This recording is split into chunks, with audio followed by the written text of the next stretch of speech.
Please welcome the Vice President of the United States, Mike Pence.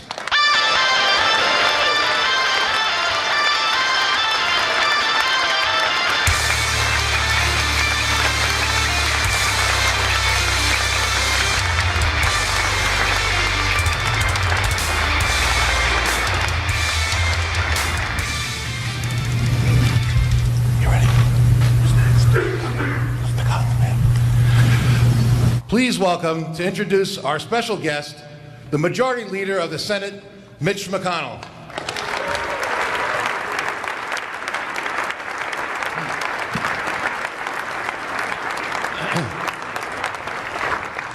Not many Americans know this, but at the beginning of our country, the presidents were all part of the establishment. For 40 years. From Washington down to John Quincy Adams. And then Andrew Jackson came along. He was the voice of the people. And regular people sent this new president to the Oval Office, to the White House, and he made history by serving 2 terms and changing America. My first visit to our new president in the Oval Office the other day, I looked up behind his desk, and there was a sculpture of Andrew Jackson. How appropriate.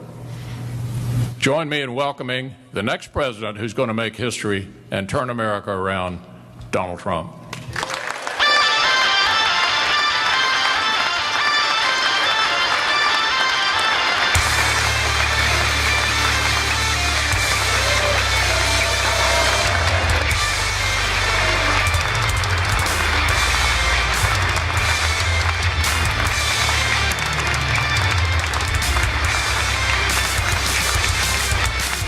Thank you very much, Mitch. So nice. Thank you. Thank you very much. Thank you. Thank you. So nice. Nice to win. Do we agree? It's been a while. It's been a while since we had this position. Nice to win. And I want to thank everybody in the room. So many friends. Thank you very much. Sit down, everybody. Let's enjoy ourselves. It's great to be in Philadelphia. I went to school in Philadelphia. This is a very special place in our nation's history. It's the place where we launched our American independence. The state of Pennsylvania is very special to me for lots of reasons, especially from a couple of months ago, remember? Pennsylvania cannot be won. Remember? Pennsylvania cannot be won. Right, Congressman? There is no path to victory for Trump in Pennsylvania, except we won. Now, it has been a long time since you guys did this, but it was just a great victory. It was a great evening. It was a great evening, I will tell you, but it sort of started in Pennsylvania. They all said that Pennsylvania was the bride that got away, that it was the state that everybody from the Republican Party that ran in Pennsylvania for 38 years thought they won, except they never won. And I thought I won too, but I was afraid to say it, Mitch, because it just seemed that it wasn't working out. So I just said, you know what, I think we did great, let's see what happens. But good things happen. So we love this state, and we will see it many times again. Now is the dawn of a new era of American independence, a rededication to the idea that the people are in charge of their own destiny. I want to thank Majority Leader McConnell, great guy, and Speaker Paul Ryan, very, very special. And he is writing his heart out, right? And we're actually going to sign the stuff that you're writing. You're not wasting your time. He would write it, he'd send it up, and nothing would happen. But now it's going to happen. For their leadership and for inviting me here today, thank you very much. And thank you, Leader McCarthy, Senator Cornyn, Congressman Scalise, Congresswoman Kathy McMorris Rogers, and Congressman Messer for your leadership as well. It's been terrific. This Congress is going to be the busiest Congress we've had in decades, maybe ever. Maybe ever. Think of that. And think of everything we can achieve. And remember who we must achieve it for. We're here now because tens of millions of Americans have placed their hopes in us to transfer power from Washington, D.C. and give it back to the people. So important. Now we have to deliver. Enough all talk, no action. We have to deliver. This is our chance to achieve great and lasting change for our beloved nation. Since taking office, I have taken major contractual steps to restore the rule of law and to return power to everyday Americans.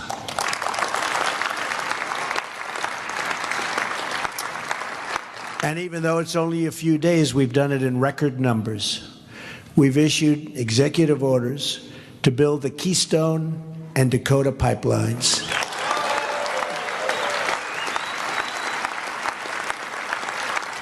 And issued a new requirement for American pipelines to be made with American steel and fabricated in the United States.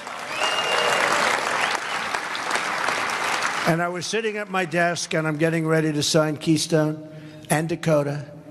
I say, where's the pipe coming from? And I won't tell you where, but you wouldn't be happy.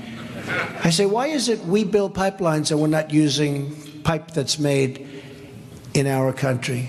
I say, let's put that little clause in, like it's a one-sentence clause, but that clause is going to attract a lot of people, and we're going to make that pipe right here in America, okay? If people want to build pipelines on our land, we want the pipe to be manufactured. And not only that, manufactured here, but you will see a level of quality that you're not going to see when they bring pipe from far distances, have to bring it in small chunks and then fabricate it on the land. Give me a break. We can do much better than that, and we're going to do it much better, and it's going to end up costing less money, believe me. We've reinstated the Mexico City policy, a long-standing policy.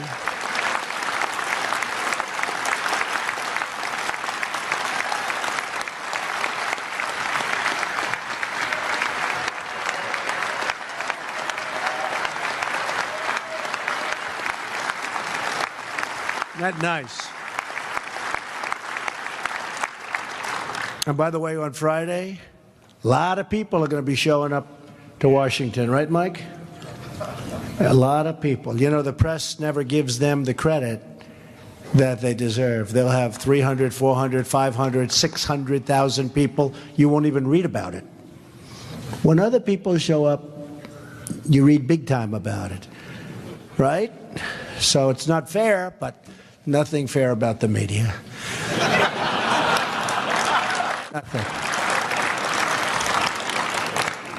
A long-standing policy to ensure taxpayer dollars do not fund abortion services overseas.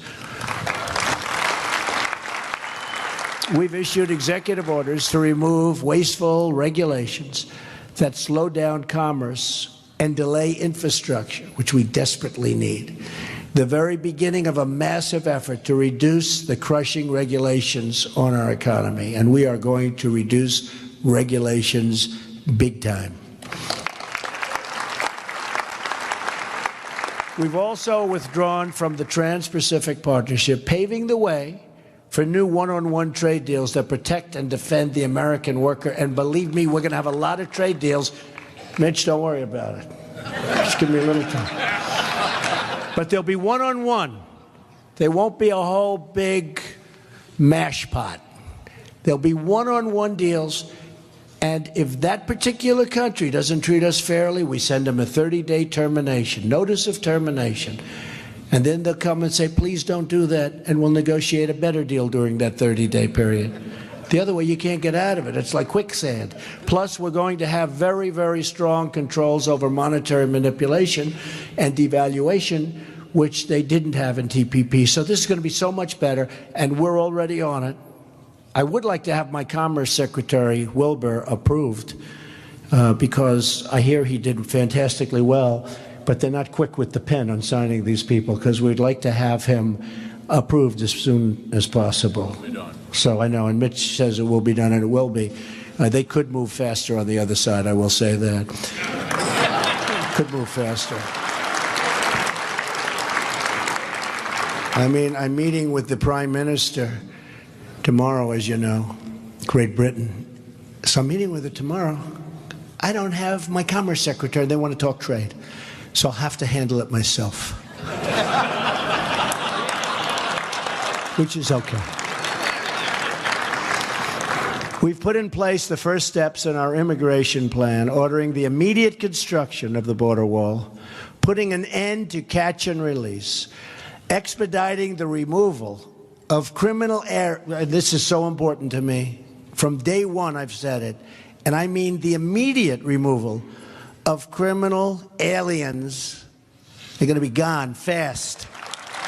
And finally, at long last, cracking down on sanctuary cities.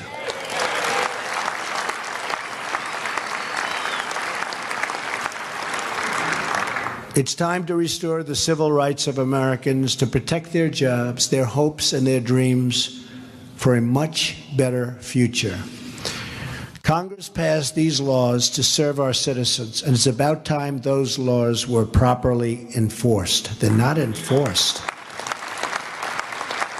The hour of justice for the American worker has arrived. Border security is a serious, serious national issue and problem. A lack of security poses a substantial threat to the sovereignty and safety of the United States of America and its citizens. Most illegal immigration is coming from our southern border. I've said many times that the American people will not pay for the wall. And I've made that clear to the government of Mexico. NAFTA has been a terrible deal, a total disaster for the United States from its inception, costing us as much as $60 billion a year with Mexico alone in trade deficits. You say, who negotiates these deals? Not to mention millions of jobs and thousands of factories and plants closing down all over our country. On top of that are the trillions of dollars the U.S. taxpayers have spent to pay the cost of illegal immigration. Much of it has then been sent back, and much of it goes back to other countries. And oftentimes, because they don't respect us, the other countries will not accept the criminals that we send back to them that are illegally in our country. I promise you they will start accepting them again, quickly. We're not going to have them any longer. I will not allow the taxpayers or the citizens of the United States to pay the cost of this defective transaction, NAFTA, one that should have been renegotiated many years ago, except that the politicians were too preoccupied to do so. Now, these people are not in that category. You understand that. This is a different group. I think. Right? To that end, the President of Mexico and myself have agreed to cancel our planned meeting scheduled for next week. Unless Mexico is going to treat the United States fairly, with respect, such a meeting would be fruitless, and I want to go a different route. We have no choice. Paul Ryan and other leaders in Congress and I and Mike Pence, who, by the way, how good a choice was Vice President Mike Pence. Everybody loves him.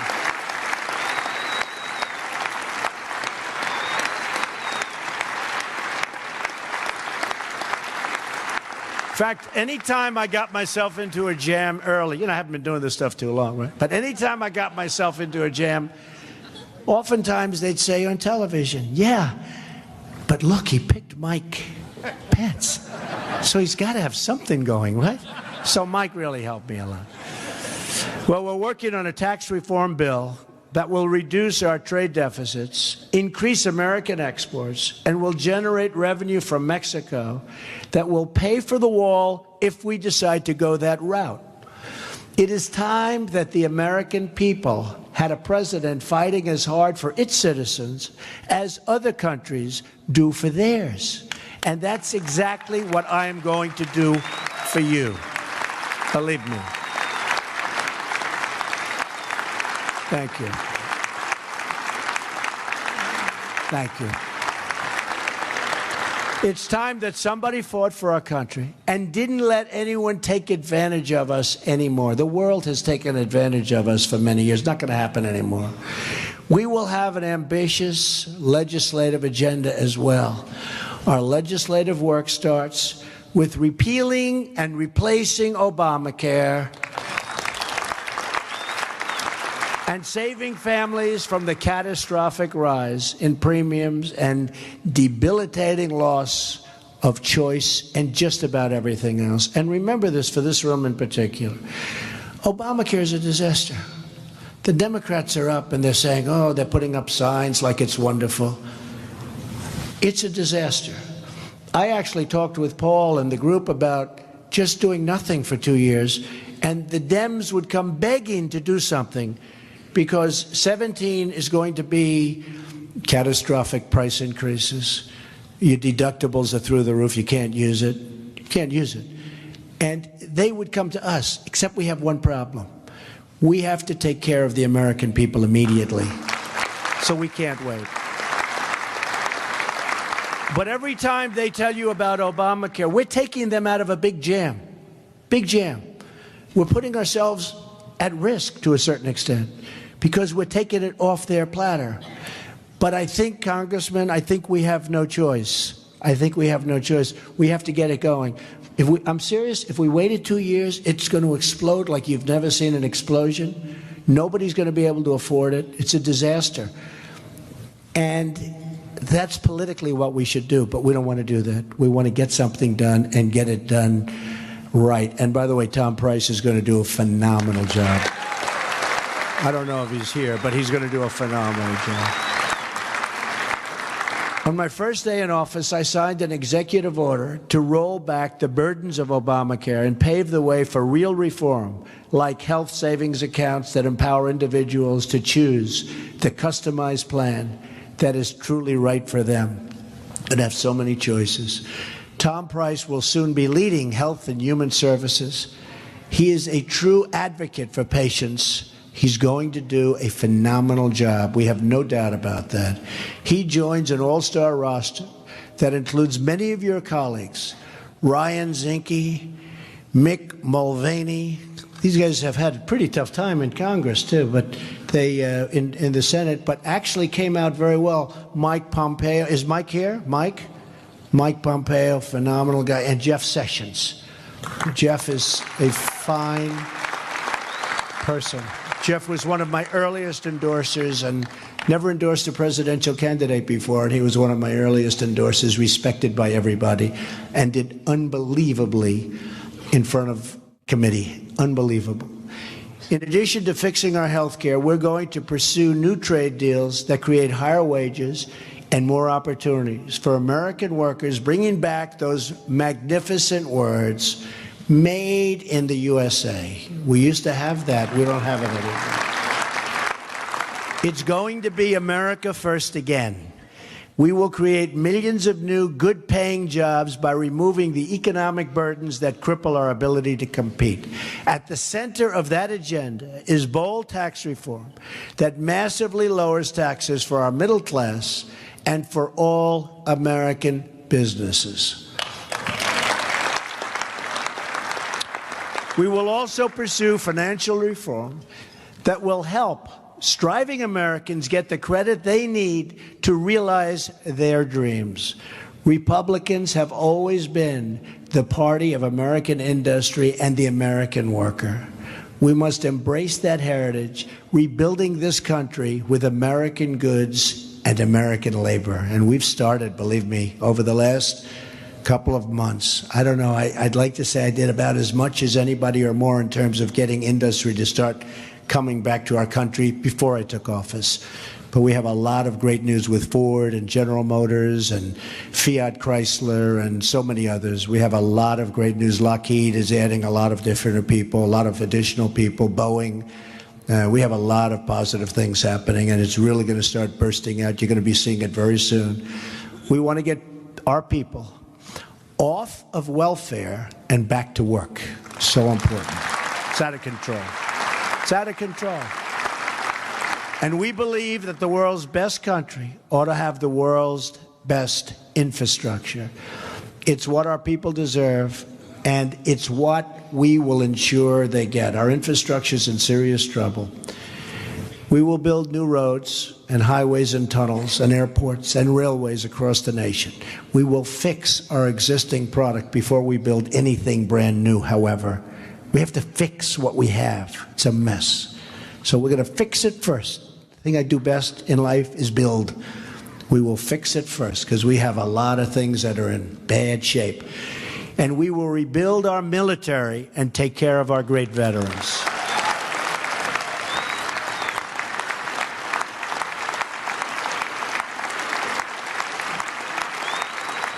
Thank you. And we're working hard with the veterans. We're going to do something very special with the veterans. It's time. At the same time, we will unleash the full power of American energy, ending the job-killing restrictions on shale, oil, natural gas, and clean, beautiful coal. And we're going to put our coal miners back to work.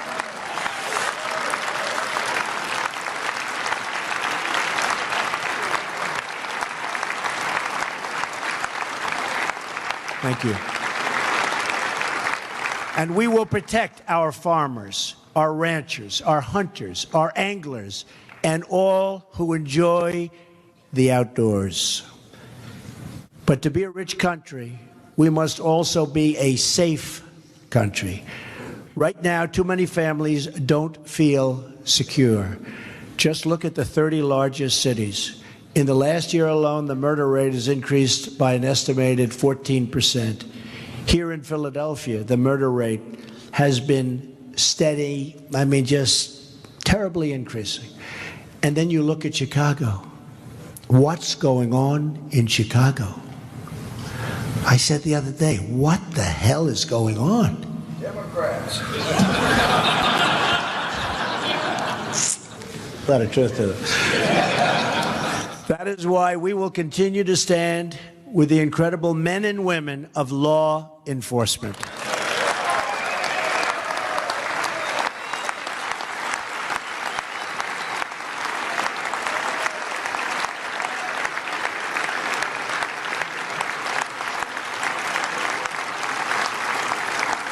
Yesterday, I had the honor of swearing in General John Kelly as our Secretary of Homeland Security. It's going to be amazing. Tomorrow, I will swear in General James Mattis as our new Secretary of Defense.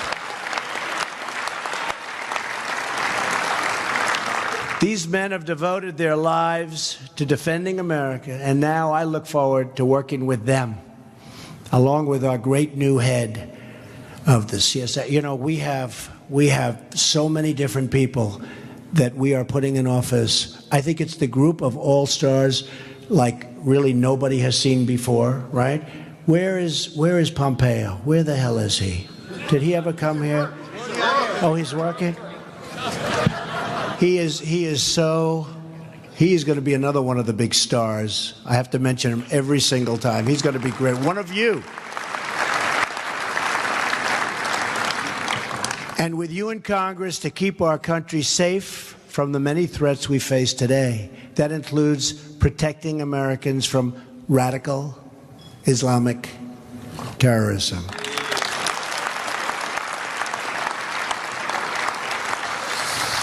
We also need to keep the ballot box safe from illegal voting. And believe me, you take a look at what's registering, folks. They like to say, oh, Trump, Trump, Trump. Take a look at what's registering. We are going to protect the integrity of the ballot box, and we are going to defend the votes of the American citizens, so important. All of us here today, for the same reason, to serve the citizens of our country. We are not here for ourselves. We are here for them. We are here for the people.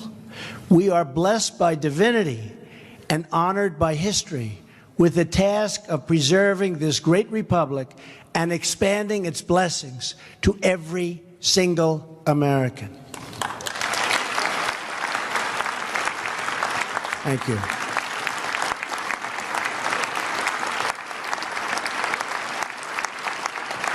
Thank you. All of us are joined in this effort. All of us are bound by duty and bound by God to give our full devotion to this country and its people. That obligation forms the moral foundation of our agenda.